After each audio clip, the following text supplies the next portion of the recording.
Hey gang, Ed here, and welcome to what, to me, are the most two important, new, completely different and controversial modules in this challenge. Over 2 years ago, I was troubled.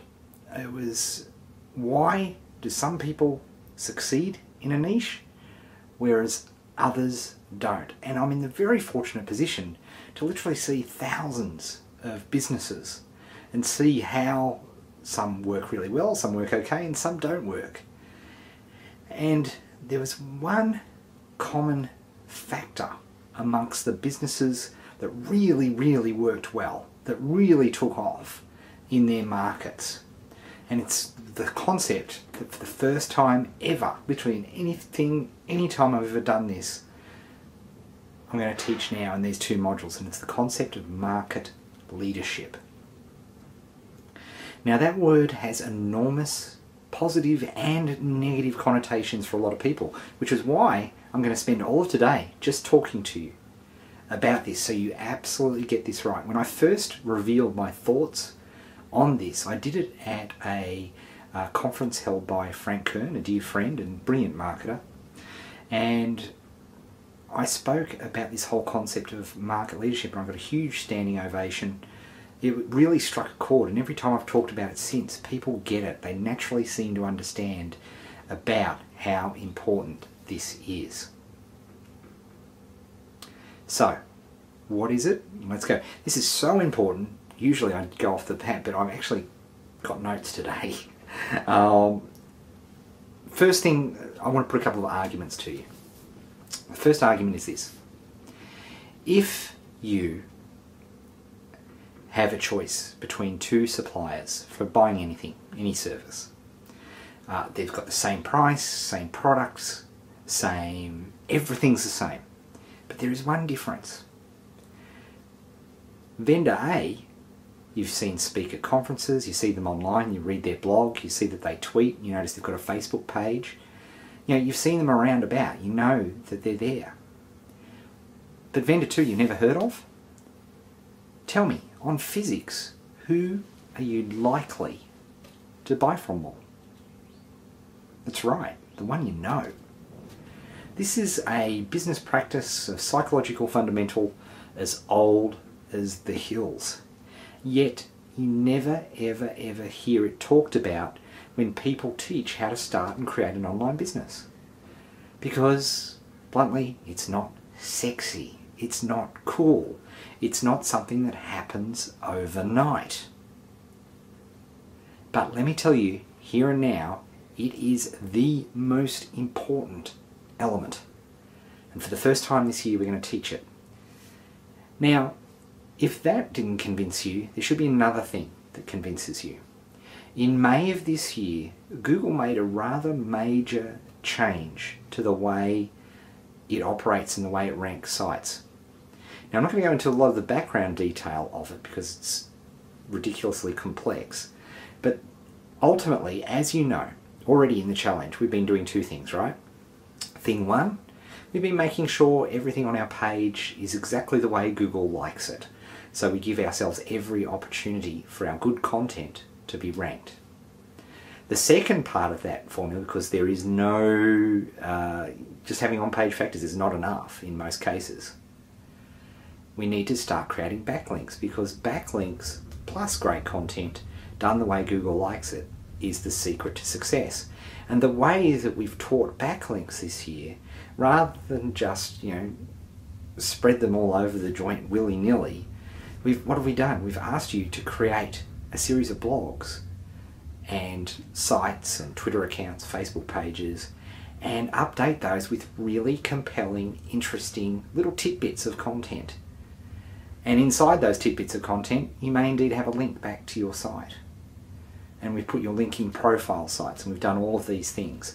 And then as we go further down the track, now we've got to give these sites time to rest. They need to cook in the oven. You still want to do some backlinking, you still want to do that, but then over the next 2 weeks it gives us a chance in these next two modules to teach you perhaps the most important concept of all, which which is that of market leadership. And with Google now, typically they looked at anchor text and typically they looked at backlinks. But there's now a third element, and that is that they look at a relevancy of news in the short term. What do I mean by that? If you've noticed that when certain people tweet things, or that they talk about things, or there's a conversation that springs up online, what was happening, Google seemed to be irrelevant, because if you wanted information on something, a huge news event like sadly Michael Jackson's death last year, people weren't searching Google for that information because there was no information on Google. Google didn't index, it didn't update that quickly. People went to Twitter, people went onto Facebook, people went onto these status update driven sites to see what people were saying and doing. The breaking news was happening on these completely new services, which certainly when we started the challenge didn't even exist. Google had a massive problem. For the first time in the longest time, they were in danger of being irrelevant for breaking news, for things that matter, for things that are urgent, for the things that force people online to search for stuff. They knew that they couldn't let this continue to happen. So they needed to be able to figure out, well, who online's got influence, and when somebody tweets something or updates their Facebook status, or they do any of these sorts of things, we need to be on top of that. And they changed their algorithm. The first really major change in a long, long time, this past May, where they take into account things like, how many people follow you on Twitter. If you've got a lot of people who follow you, but you don't follow too many, so there's been no manipulation, then Google is trying to index anything that you say effectively immediately. And this is extraordinary. That's the good news. And it's very hard to spam this stuff, because Google looks at, well, how many ratings has that person had?